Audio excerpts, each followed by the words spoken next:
नमस्कार साथियों, स्वागत है आपके अपने YouTube चैनल सिखा हिंदी क्लासेस में। आप लोग कैसे हैं? आशा करते हैं अच्छे ही होंगे। स्वस्थ रहिए, मस्त रहिए और पढ़ते रहिए। आज हम लोग समास पर आधारित बहुविकल्पी प्रश्नों को हल करेंगे। हमने पिछले 2 वीडियो के अंतर्गत समास पढ़ा, जिसमें हमने समास की परिभाषा, समास के भेद तथा उदाहरण सहित हमने पढ़ा। आज हम लोग समास पर आधारित प्रश्नों को, बहुविकल्पी प्रश्नों को हल करेंगे। देखेंगे किस तरह के एग्जाम में बहुविकल्पी प्रश्न बनते हैं।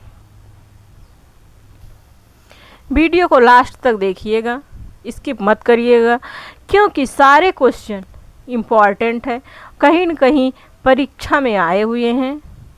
बहुत ही महत्वपूर्ण प्रश्न है, जिससे आपकी बेहतरीन से बेहतरीन तैयारी हो सके। इसलिए वीडियो को अंत तक वॉच करिएगा, जिससे आपका कोई भी टॉपिक, कोई भी प्रश्न छूटे ना। अगर आपने समास नहीं पढ़ा हो, आपको प्लेलिस्ट में वीडियो मिल जाएगी, वहाँ से आप पढ़ सकते हैं। हमने आपको जो है समास के भेद, 6 भेद, उसके उदाहरण सब पढ़ाए हैं। आशा करती हूँ अगर आप पढ़े होंगे तो समझ में आ गया होगा। अगर नहीं उसको देखे हैं, चैनल को सब्सक्राइब नहीं किए, तो सबसे पहले आप चैनल को सब्सक्राइब करिए, लाइक करिए, कमेंट करिए और बेल आइकन को दबाना ना भूलिए, जिससे आपको अगले वीडियो का नोटिफिकेशन मिलता रहे और आपकी परीक्षा की तैयारी बेहतरीन तरीके से हो सके।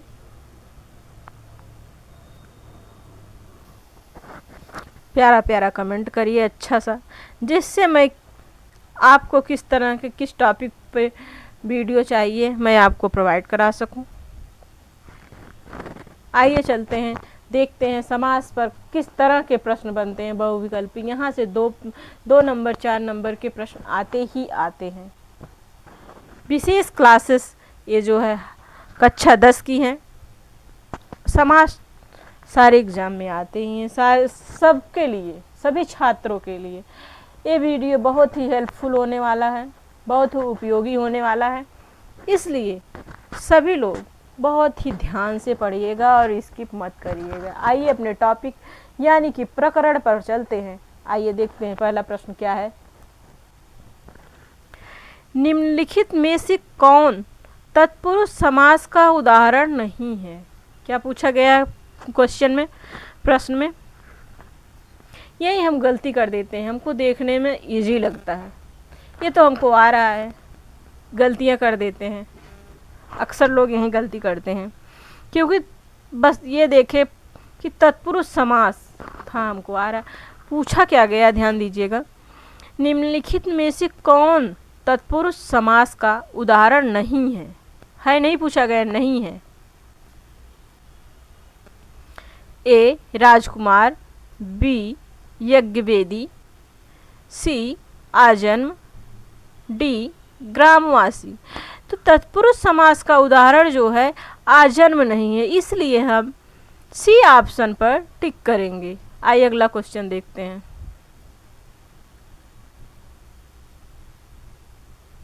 Question number 3। गुरुदेव शब्द में समास है।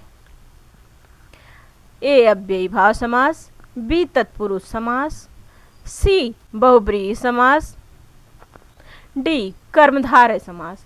तो गुरुदेव शब्द में जो है कर्मधारय समास है, इसलिए हम डी ऑप्शन पर सही का निशान लगाएंगे। अगला प्रश्न देखते हैं, प्रश्न संख्या नंबर 4। इस क्लास यानी कि वीडियो के अंतर्गत हम 25 प्रश्नों का हल करेंगे और अगले वीडियो में 25 प्रश्नों का हल करेंगे, क्योंकि एक ही वीडियो में करेंगे तो वीडियो बहुत लेंदी हो जाएगा। इसकी वजह से हम 25-25, 50-50 प्रश्नों को ऐसे करके हल करेंगे, जिससे कि आपको पढ़ने में भी आसानी हो और हमको पढ़ाने में। आइए क्वेश्चन नंबर 4 यानी कि प्रश्न संख्या नंबर 4 देखते हैं क्या है। 12 सिंह शब्द में समास है। क्या पूछा गया है इसमें? 12 सिंह शब्द में समास है। ए बहुब्रीहि समास, बी कर्मधारय समास, सी द्वंद्व समास, डी अव्ययी भाव समास। तो 12 सिंहों का समूह, तो इसमें जो है बहुब्रीहि समास है, इसलिए ए ऑप्शन बहुब्रीहि समास पर हम सही का निशान लगाएंगे। अगला प्रश्न देखते हैं, प्रश्न संख्या नंबर 5। कर्मधारय समास का उदाहरण है। क्या पूछा गया इसमें? कर्मधारय समास का उदाहरण है। ए गगनचुम्बी, बी पाठशाला, सी श्वेतपत्र, डी नीलकंठ। तो कर्मधारय समास का उदाहरण जो है श्वेतपत्र है, और श्वेतपत्र जो है सी ऑप्शन में है, इसलिए हम सी ऑप्शन को सही का निशान लगाएंगे। प्रश्न संख्या नंबर 6 यानी कि 6। क्या पूछा गया? परमानंद में समास है। परमानंद में समास है। ए द्वंद्व समास, बी कर्मधारय समास, सी अव्ययी भाव समास, डी बहुब्रीहि समास। तो कर्मधारय समास जो है परमानंद शब्द में समास जो है कर्मधारय समास है, इसलिए हम बी ऑप्शन पर सही का निशान लगाएंगे, क्योंकि कर्मधारय समास जो है बी ऑप्शन में है, इसलिए हम बी ऑप्शन पर सही का निशान लगाएंगे। अब अगला क्वेश्चन हम प्रश्न संख्या नंबर 7 देखते हैं। निम्नलिखित में कौन सा समास नहीं है? इसमें पूछा गया है निम्नलिखित में से कौन सा समास नहीं है। ए अव्ययी भाव समास, बी कर्मकारक समास, सी द्वंद्व समास, डी बहुब्रीहि समास। तो अव्ययी भाव समास है, द्वंद्व समास है, डी क्या है? बहुब्रीहि समास से समास है, कर्मकारक कोई समास नहीं है, इसलिए हम बी ऑप्शन पर सही का निशान लगाएंगे, क्योंकि प्रश्न में पूछा गया है कौन सा समास नहीं है। क्या पूछा गया? कौन सा समास नहीं है, इसलिए हम बी ऑप्शन कर्मकारक समास पर सही का निशान लगाएंगे, क्योंकि कर्मकारक कोई समास नहीं है। अगला प्रश्न संख्या नंबर 8। किस समास में दोनों पद प्रधान होते हैं? हमने आपको बताया था द्वंद्व समास में जो है दोनों पद प्रधान होते हैं। अगर आपने क्लास को पढ़ा होगा, पिछली वीडियो को देखा होगा, तो आपको समझ में आ रहा होगा। अगर आप नहीं पढ़े, नहीं देखे हैं, तो आपको प्लेलिस्ट में सारी वीडियो मिल जाएंगी, वहाँ से आप पढ़ सकते हैं। सारी वीडियो टेलीग्राम पे भी है, आप टेलीग्राम चैनल से जाके मेरा पढ़ सकते हैं। टेलीग्राम पे आपको सारी वीडियो मिल जाएंगी, सारे मिल जाएंगे, इसलिए आप टेलीग्राम चैनल से जाके पढ़ सकते हैं, अगर आपने यहाँ से नहीं देखा है तो। आइए देखते हैं, पूछा गया प्रश्न में किस समास में दोनों पद प्रधान होते हैं? ए बहुब्रीहि समास, बी तत्पुरुष समास, सी द्वंद्व समास, डी द्विगु समास। तो जो है दोनों पद प्रधान होते हैं। क्या पूछा गया? दोनों पद। द्वंद्व समास में दोनों पद प्रधान होते हैं, इसलिए हम सी ऑप्शन पर सही का निशान लगाएंगे। अगला प्रश्न देखते हैं, प्रश्न संख्या नंबर 9। क्या पूछा गया है?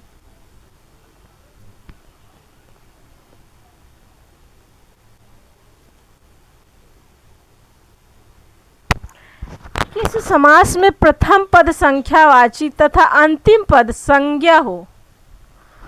वह है, पूछा गया है इसमें प्रश्न में, किस समास में प्रथम पद संख्यावाची तथा अंतिम पद संज्ञा हो? वह है, ये द्वंद्व समास में होता है। पहला पद क्या होता है? उसका संख्यावाची हो, द्विगु समास में है।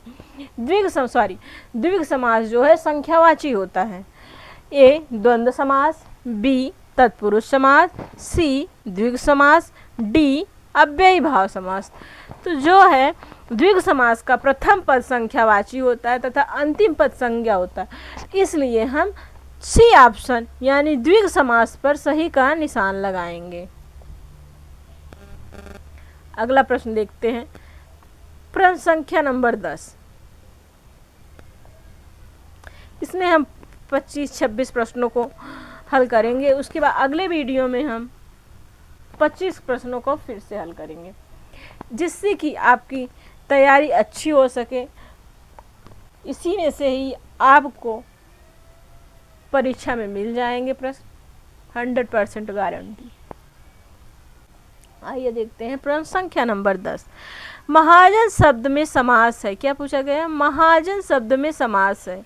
ए कर्मधारय समास, बी द्वंद्व समास, सी द्विगु समास, डी अव्ययी भाव समास।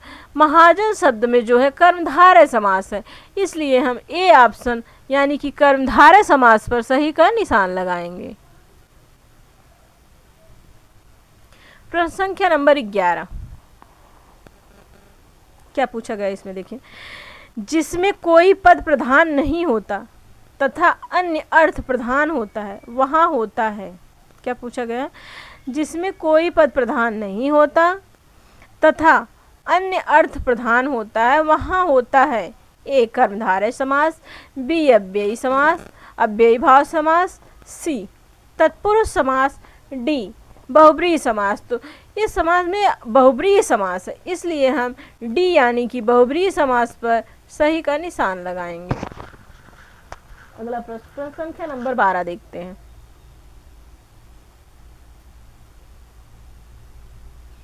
क्या पूछ? जलमग्न। जलमग्न शब्द में समास होगा। ए द्वंद्व, बी अव्ययी भाव समास, सी तत्पुरुष, डी कर्मधारय।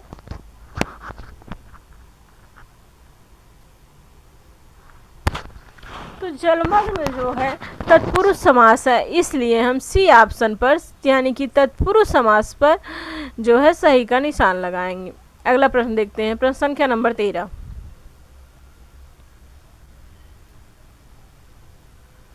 वज्र पाणी में शब्द में कौन सा समास है? वज्रपाणी शब्द में कौन सा समास है? ए तत्पुरुष, बी बहुब्रीहि, सी द्वंद्व, डी द्विगु। तो वज्रपाणी में बहुब्रीहि समास है, इसलिए हम बी ऑप्शन पर सही का निशान लगाएंगे। प्रश्न संख्या नंबर 14।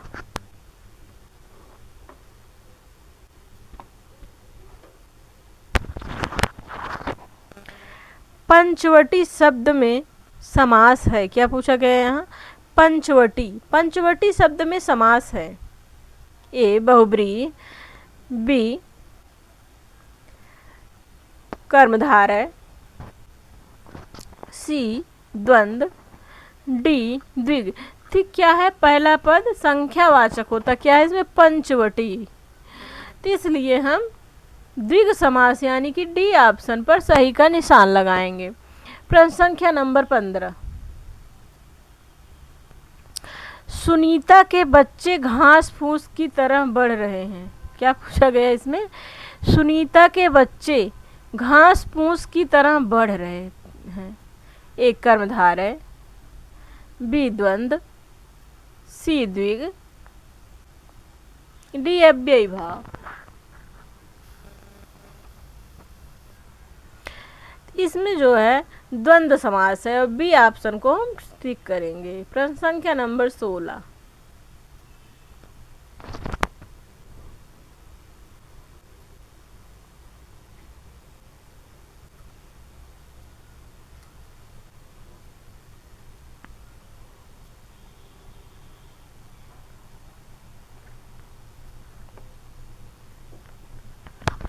निम्नलिखित शब्दों में कौन सा शब्द बहुब्रीहि समास का उदाहरण है? ए शूलपाण, बी यथाक्रम, सी हसमुख, डी हथकड़ी। तो जो है इसमें ए शूलपाण ये बहुब्रीहि समास का उदाहरण है, इसलिए हम ए ऑप्शन पर सही का निशान लगाएंगे। प्रश्न संख्या नंबर 17।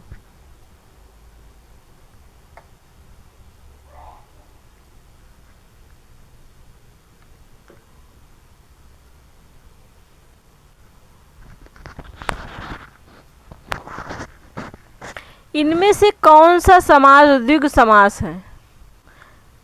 द्विगु समास जो होता है संख्यावाचक होता है।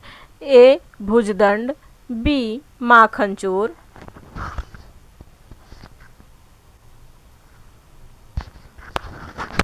सी भला बुरा, डी चतुर्भुज। तो चतुर्भुज क्या है? संख्यावाचक है, 4 भुजाओं वाले, तो इसलिए हम डी ऑप्शन पर सही का निशान लगाएंगे। आइए अगला प्रश्न देखते हैं, प्रश्न संख्या नंबर 18।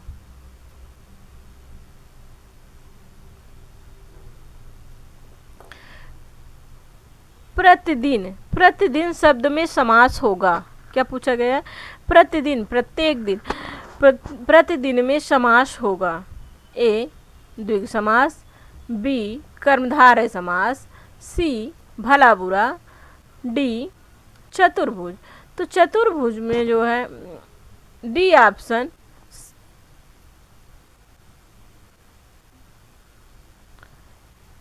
प्रतिदिन जो है प्रश्न संख्या नंबर 19। जिस समस्त पदों में पहला पद संख्यावाची हो और उसमें समुदाय का बोध होता हो उसे कहते हैं द्विगु समास, बी द्वंद्व समास, सी कर्मधारय, डी अव्ययी भाव। तो उसे द्विगु समास कहते हैं जिसका पहला पद संख्यावाचक होता है। तो ए ऑप्शन पर सही का निशान लगाएंगे। अगला प्रश्न देखते हैं, प्रश्न संख्या नंबर 20।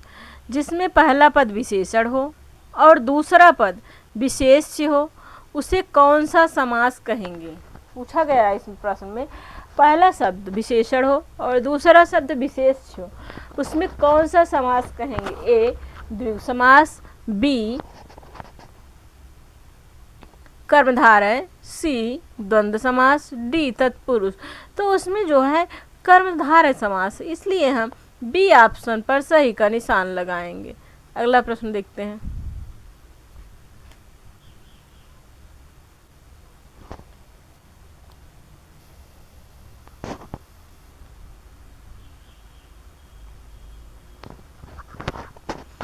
जिस समास में दूसरा पद प्रधान होता रहता है, जिस समास में दूसरा पद प्रधान रहता है उसे कहते हैं ए अव्ययी भाव समास, बी तत्पुरुष समास, सी द्वंद्व समास, डी बहुब्रीहि समास।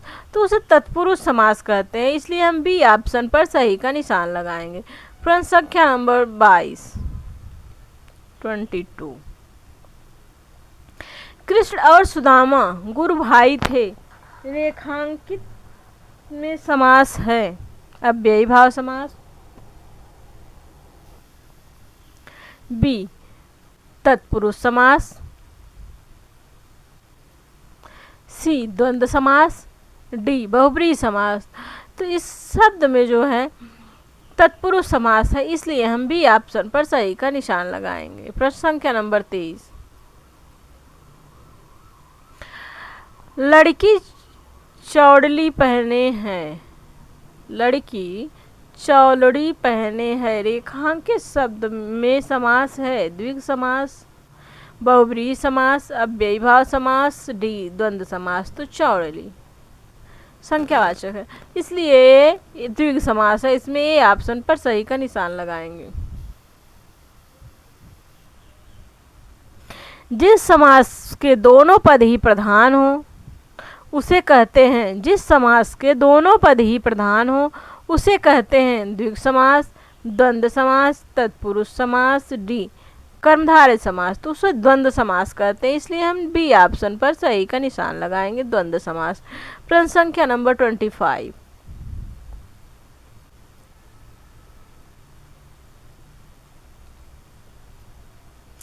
जिस समास में पहले या बाद का कोई भी पद प्रधान नहीं होता उसे कहते हैं ए अव्ययी भाव समास, बी बहुब्रीहि समास, सी द्वंद्व समास, डी कर्मधारय समास। तो बहुब्रीहि समास कहते हैं, इसलिए हम बी ऑप्शन पर सही का निशान लगाएंगे। प्रश्न संख्या नंबर 26 यानी कि 26।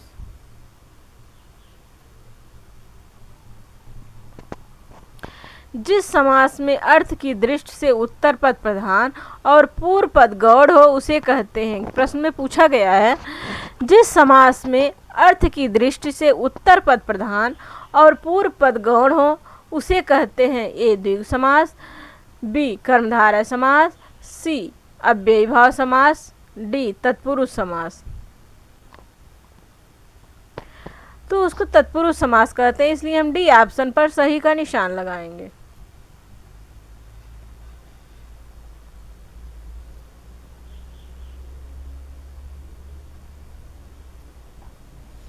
प्रश्न संख्या नंबर 27, यथाशक्ति में कौन सा समास है?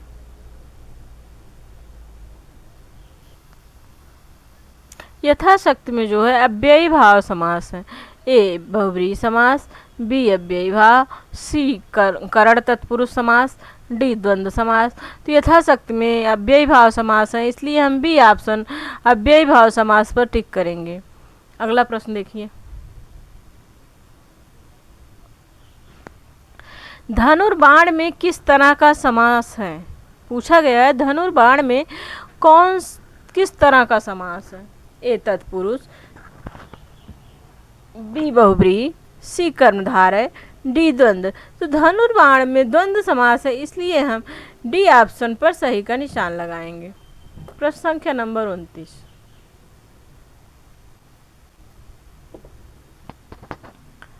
सो का कुल में समास है। सो का कुल में समास है। ए तत्पुरुष समास, बी कर्मधारय, सी बहुब्रीहि, डी अव्ययी भाव समास। तो सो का कुल में तत्पुरुष समास है, इसलिए हम ए ऑप्शन पर सही का निशान लगाएंगे। अगला प्रश्न देखते हैं,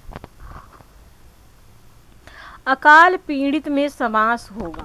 पूछा गया है, प्रश्न है, प्रश्न संख्या नंबर 30 है, अकाल पीड़ित में समास होगा। ए कर्मधारय समास, बी द्वंद्व समास, सी तत्पुरुष समास, डी बहुब्रीहि समास।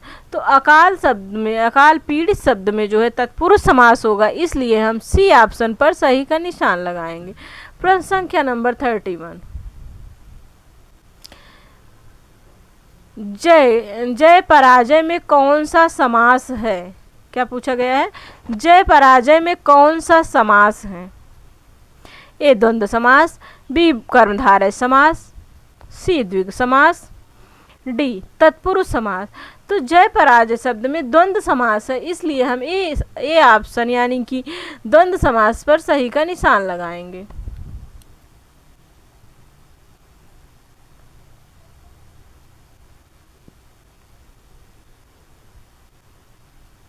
पर्णकुटी शब्द का समास है। क्या पूछा गया? पर्णकुटी शब्द का समास है। तत्पुरुष समास, बी द्वंद्व, सी कर्मधारय, डी बहुब्रीहि। पर्णकुटी शब्द में तत्पुरुष समास है, इसलिए हम ये ऑप्शन यानी कि तत्पुरुष समास पर सही का निशान लगाएंगे। प्रश्न संख्या नंबर 33, सिंह द्वार शब्द में समास है। ए तत्पुरुष समास, बी अव्ययी भाव समास, सी कर्मधारय समास, डी इनमें से कोई नहीं। तो सिंह द्वार में तत्पुरुष समास है, इसलिए यह ए ऑप्शन पर तत्पुरुष समास पर हम सही का निशान लगाएंगे। प्रश्न संख्या नंबर 34 यानी कि 34। इस वीडियो में हम 35 प्रश्नों को हल करेंगे, फिर अगले वीडियो में हम बहुविकल्पी प्रश्नों को हल कराएंगे। आइए देखते हैं प्रश्न संख्या नंबर 34, कोषगार। कोषगार क्या है? कौन सा समास है कोषगार में? ए तत्पुरुष समास, बी अव्ययी भाव समास, सी कर्मधारय, डी द्विगु। तो कोषगार शब्द में जो है तत्पुरुष समास है, इसलिए हम ए ऑप्शन पर सही का निशान लगाएंगे। प्रश्न संख्या नंबर 35 लास्ट, इस वीडियो का लास्ट क्वेश्चन है। अगले 35 क्वेश्चन हम अगले वीडियो में कराएंगे। वीडियो को सब्सक्राइब करिए, चैनल को सब्सक्राइब करिए, लाइक करिए, कमेंट करिए, दोस्तों में शेयर करिए और बेल आइकन को प्रेस करना ना भूलें। अगर आप चैनल पर नए हो, चैनल को ज़रूर से ज़रूर सब्सक्राइब करिए, जिससे कि आपको अगली वीडियो का नोटिफिकेशन मिलता रहे और आपकी तैयारी बेहतरीन तरीके से होती रहे। चलिए आइए देखते हैं अगला क्वेश्चन 35 क्या है। यथोचित में कौन सा समास है? हम लोग समास को हल कर रहे हैं। तो इसमें जो है ए ऑप्शन पर क्या है? कर्मधारय, बी बहुब्रीहि, सी तत्पुरुष, डी अव्ययी भाव, तो यथोचित, यथोचित में जो है अव्ययी भाव समास है, इसलिए हम डी ऑप्शन पर सही का निशान लगाएंगे। आशा करती हूँ आपको समझ में आ गए होंगे, आपने बहुत अच्छे तरीके से हल करेंगे क्वेश्चन को, आपकी तैयारी बहुत ही बेहतरीन तरीके से हो सकेगी। धन्यवाद, मिलते हैं अगली वीडियो यानी कि अगली क्लास में। धन्यवाद साथियों, चैनल को बहुत सारा प्यार दुलार दीजिए, जिससे कि मैं आपको अच्छी से अच्छी वीडियो बनाकर दे सकूं। धन्यवाद, मिलते हैं अगली क्लास यानी कि अगली वीडियो में।